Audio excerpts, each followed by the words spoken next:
안녕하십니까.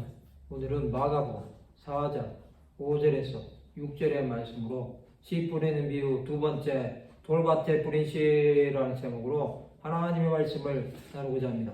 본 말씀은 들어는 흙이 얕은 돌밭에 떨어짐에 흙이 깊지 아니하므로 곧 싹이 나오나 해가 돋은 후에 타서 뿌리가 없으므로 말랐고, 신앙생활에는 많은 문제가 기다리고 있습니다.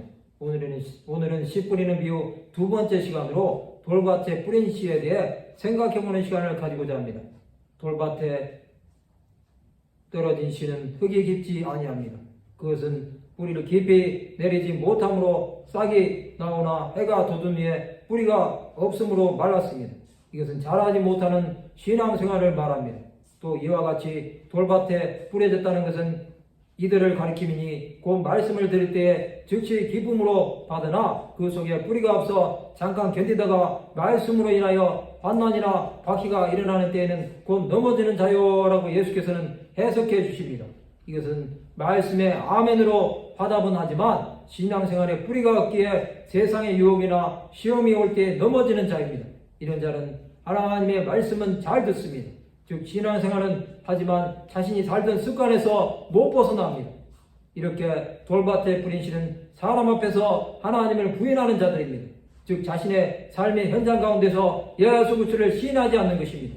이런 자는 자신이 믿는 자라는 것을 밝히면 사회생활 속에서 불이익을 당한다고 생각합니다. 또 교회에 오면 그리스도인이지만 세상에 나가면 믿지 않는 자와 다를 바 없는 세상에 속한 자일 뿐입니다. 이런 자는 자신을 합리화합니다. 예수 믿는 것을 부끄러워합니다. 또 주의를 거룩하게 지키지 않으므로 예배를 우선순위로 삼지 않습니다.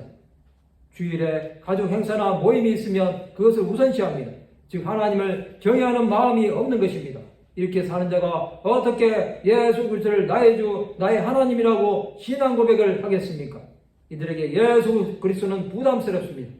또 숨어서 신앙생활하기에 하나님의 말씀을 보거나 기도하는 것을 어려워합니다. 이들에게 하나님은 보이지 않습니다.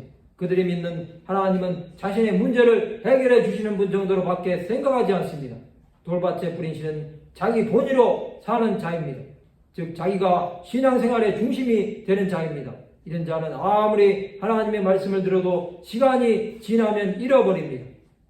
그것을 기억하고 산다는 것이 자신에게는 괴로운 일입니다.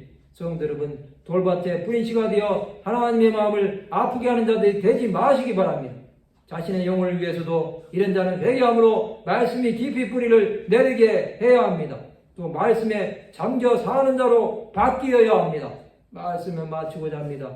하나님의 마음이 어떤 것인지를 깨닫는 하나님의 백성들이 되시기를 주님의 이름으로 축원합니다.